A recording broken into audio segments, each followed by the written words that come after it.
Hello everyone, I am Amarnath Anand, BTech from IIT Delhi, and today we are going to talk about how to raise the standard of work.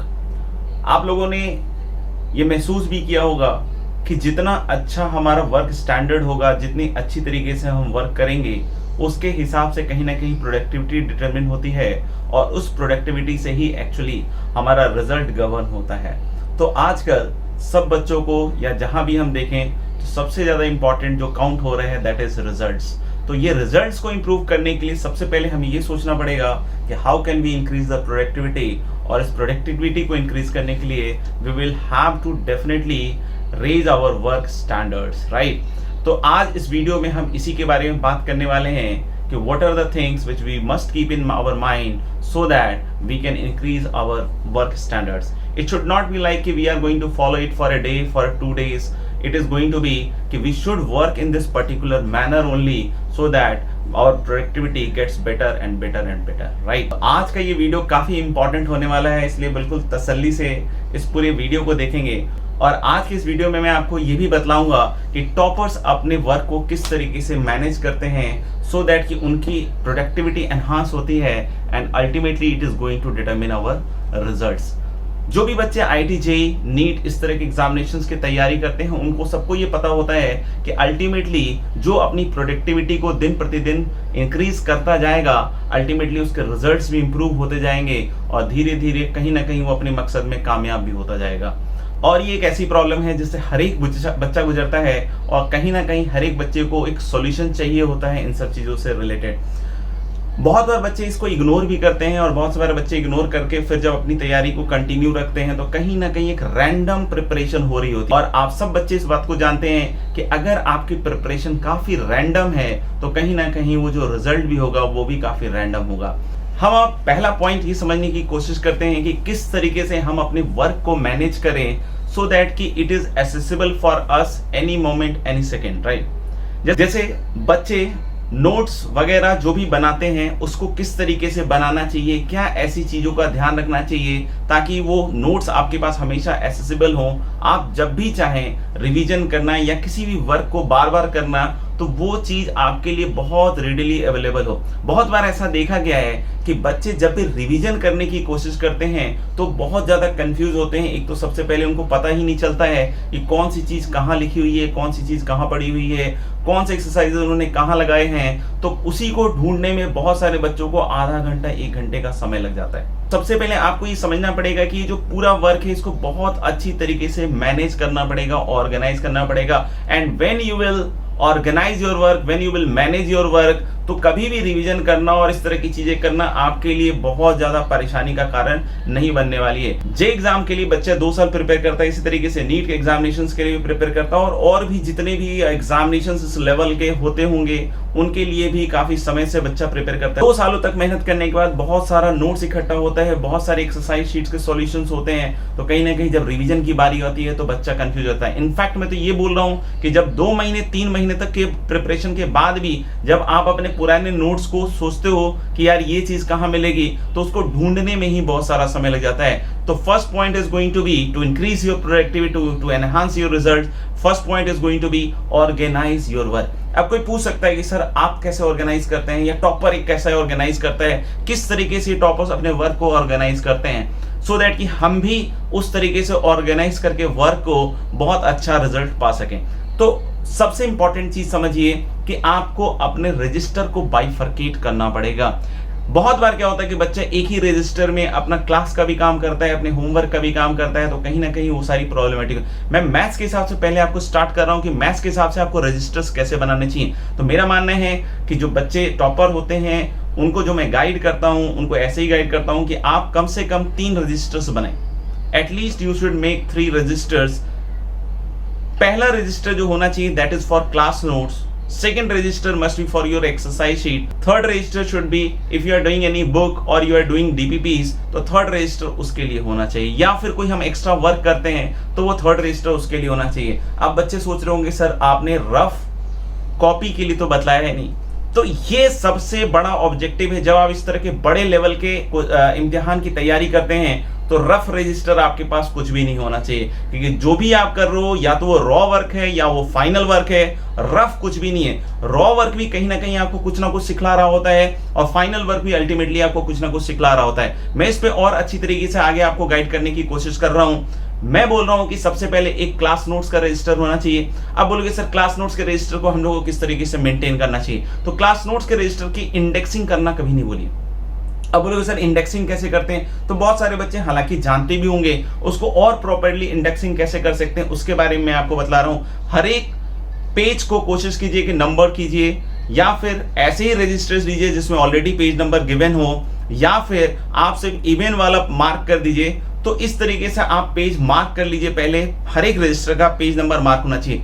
Index में आपको पता होना चाहिए कि suppose आप maths का कोई chapter कर रहे हैं लॉगरिथम, और लॉगरिथम अगर आप मान लीजिए कि कुछ पर्टिकुलर पेज नंबर 2 से लेकर पर्टिकुलर पेज नंबर 30 तक जा रहा है, तो आपको वहां लिखना पड़ेगा लॉगरिथम पेज 2 to 30। उसमें भी थोड़ा आप डिटेल कोशिश कीजिए। जैसे मान लीजिए कि लॉगरिथम में एक चीज पड़ती है बेस चेंजिंग थ्योरम, तो कभी मान लीजिए कि आपको रिवाइज करने की इच्छा हो रही है कि नहीं यार मुझे तो बेस चेंजिंग थ्योरम ही करना है, तो आप बेस चेंजिंग थ्योरम का भी इस तरीके से इंडेक्सिंग कर सकते हैं। यानी अगर आपने देखा होगा बहुत सारी अच्छी किताबें, तो उसमें इनिशियल जो इंडेक्सिंग होती है वो बहुत कायदे की होती है, ताकि बच्चा या कोई भी अगर किसी पर्टिकुलर सेक्शन पे जंप करना चाहे तो वो तुरंत जंप कर ले, ऐसा ना हो कि उसको बहुत सारे से पन्ने पलटने पड़े और उसमें ढूंढना पड़े। तो ये टाइम वेस्ट बहुत होता है बहुत बार रिवीजन के चक्कर में। तो आप इस चीज का ध्यान रखिए कि सबसे पहले हम लोग क्या करें, पेज को मार्क करें। पेज को मार्क करने के बाद हम जब पहले पेज पे उसकी इंडेक्सिंग कर रहे हैं, मान लीजिए लॉगरिथम चैप्टर पढ़ रहे हैं, तो लॉगरिथम में मान लीजिए पेज नंबर 2 से 30 तक जा रहा है, तो उसको जरूर लिखें कि पेज नंबर 2 से 30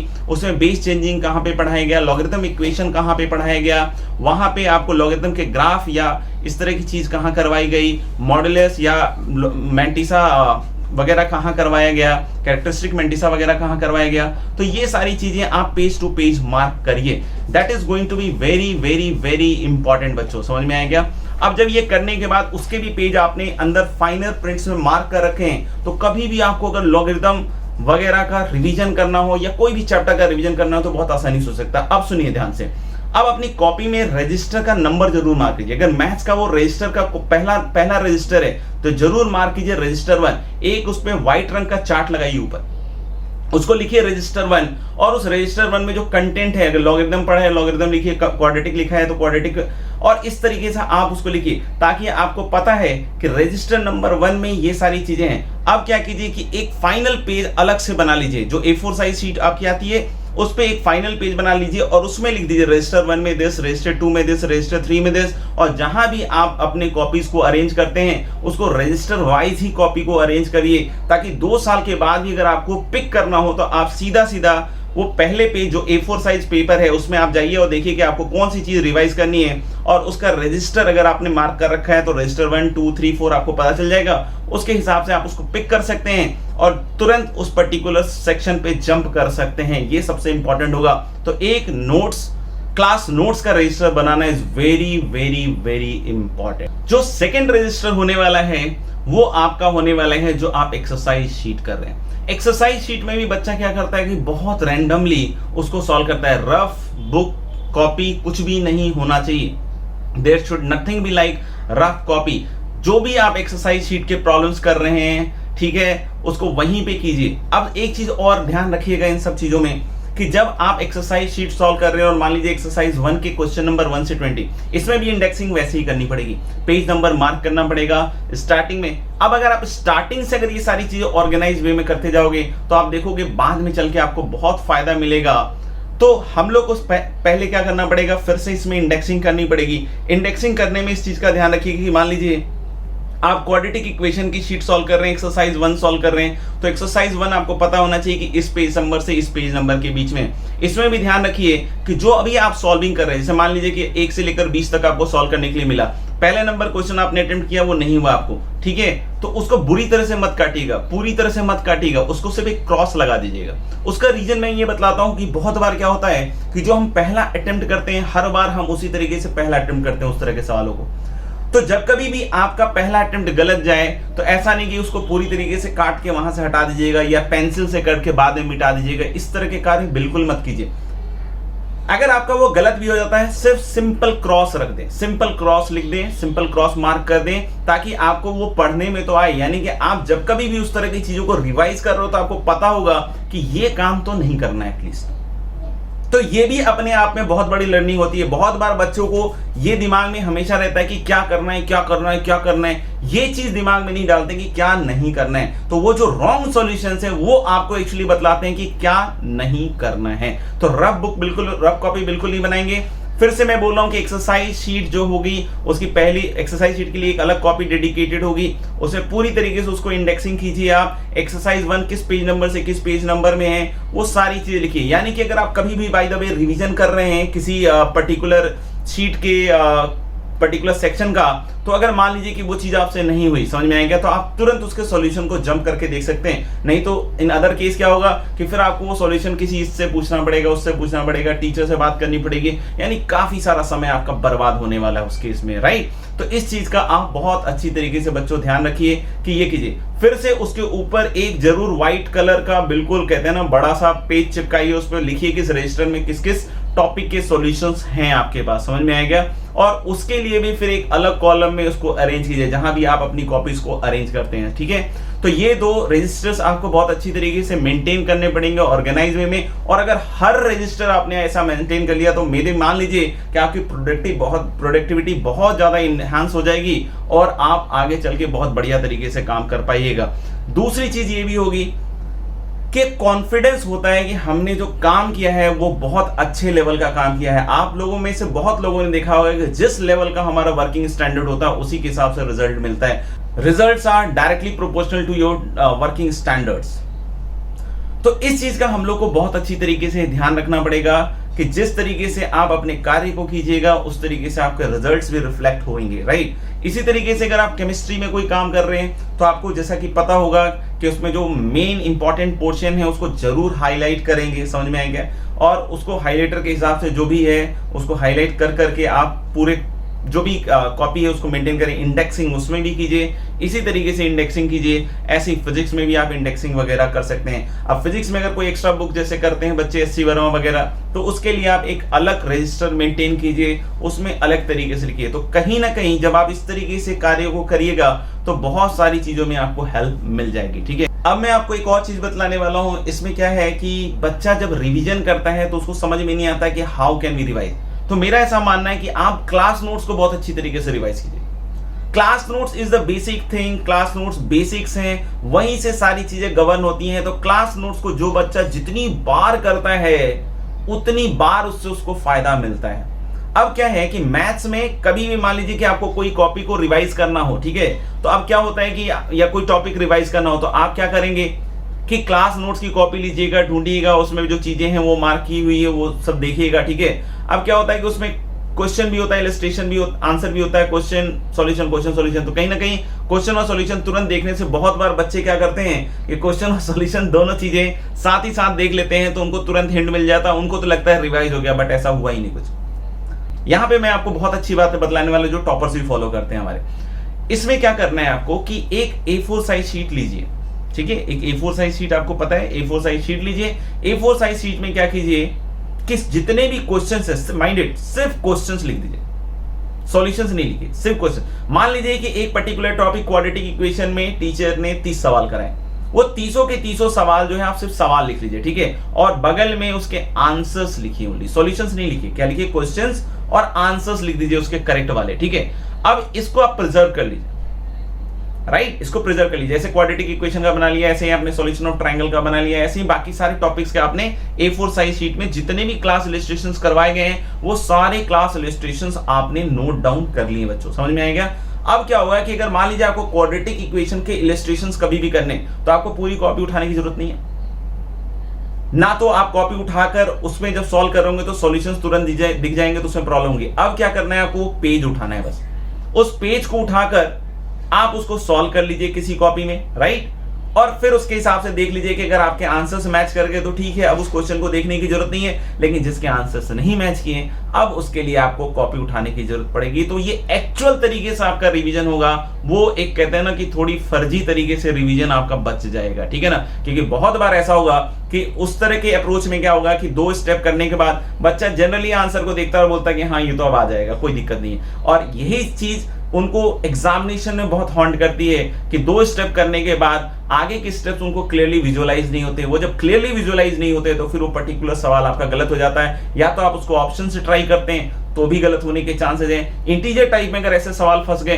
तो फिर उसमें तो आपको मानना ही पड़ेगा कि वो आप छोड़ ही देते हैं। समझ में आएगा? तो इससे बहुत जगह आपको हेल्प मिलेगी, राइट। तो इस चीज को भी अपन ध्यान रखें कि क्या करना है आपको। जैसे मान लीजिए कि हर एक नोट्स आपने बना लिए अच्छे से, सही है। उसके बाद क्या करना है कि उसमें जो भी जैसे क्वाड्रेटिक इक्वेशन है, सॉल्यूशन ऑफ ट्रायंगल है, स्ट्रेट लाइंस है, सबका एक A4 साइज शीट में जितने भी क्लास इलस्ट्रेशन कराए गए हैं वो कर लीजिए। दूसरा एक और काम कर सकते हैं आप कि आप शॉर्ट नोट्स टाइप की चीज भी बनाइए। उसमें कैसे करना है मैथ्स के हिसाब से मैं पहले तो बतला देता हूं कि शॉर्ट नोट्स टाइप की चीज आपको कैसे करनी है कि जो भी पर्टिकुलर सब्जेक्ट में जो फॉर्मूला आपको लगते हैं इंपॉर्टेंट है, जो आप भूल जाते हैं, उसको जरूर लिख लीजिए। उसमें जो सबसे इंपॉर्टेंट चीजें हैं उसको भी जरूर मार्क कर लीजिए, उसको भी जरूर लिख लीजिए कि वो प्रॉब्लम सॉल्विंग में आपको बार बार हेल्प, या फिर ऐसी कोई चीज जो आप बार बार गलत करते हैं उस चीज को भी उसमें नोट डाउन कीजिए। मतलब वो साथ ही साथ आपका एरर बुक हो जाएगा। फिर से मैं क्लियर कर देता हूं यहाँ पे कि एक A4 साइज का आप बंडल किस चीज का बनाते जा रहे हैं कि जिस भी टॉपिक के क्लास इलस्ट्रेशन से उसको लिख रहे हैं, और दूसरा एक A4 साइज का आप क्या बना रहे हैं, शॉर्ट नोट्स करके बना रहे हैं, जो उसमें इंपॉर्टेंट फॉर्मूले हैं, जो आप बार बार गलतियां करते हैं उसको नोट डाउन कर लीजिए। जैसे मान लीजिए एक ही सवाल को आपने 3 बार गलत किया है, एक ही तरह का कॉन्सेप्ट 3 बार, तो वो चीज लिखिए कि ये गलत नहीं होना चाहिए। आपको भी ये मानना होगा कि जब आप कोई चीज लिख लेते हैं जो बार बार आपसे गलती हो रही है, तो कहीं ना कहीं वो धीरे धीरे वो गलतियां हटती जाती हैं, राइट। तो इस चीज का बहुत अच्छी तरीके से ध्यान रखिए। केमिस्ट्री में भी शॉर्ट नोट्स बनाइए, फिजिक्स में भी कोशिश कीजिए कि जो इंपॉर्टेंट कॉन्सेप्ट्स है, जहां गलतियां होती हैं, वेरिएबल कांस्टेंट, इस तरह की जो गलतियां होती हैं बच्चे अक्सर करते हैं, तो उस तरह की या कोई फॉर्मूला किस पर्टिकुलर कंडीशन में लगता है। बहुत बार ऐसा होता है कि हमें पता ही नहीं होता है, हम फॉर्मूला लगा के आ जाते हैं, पता चलता है उसमें एक कंडीशन होता है, तभी ये अप्लाई होता है और वहां पे चीजें क्या हो जाती हैं, गड़बड़ हो जाती हैं। तो इस तरह की चीजें जो बहुत टिपिकल है और बहुत बार गलत करती हैं, तो इसके लिए भी A4 साइज शीट को मेंटेन कीजिए। तो मेरा मानना है कि जब आप ये सारी चीजें करेंगे तो बहुत सारा आपको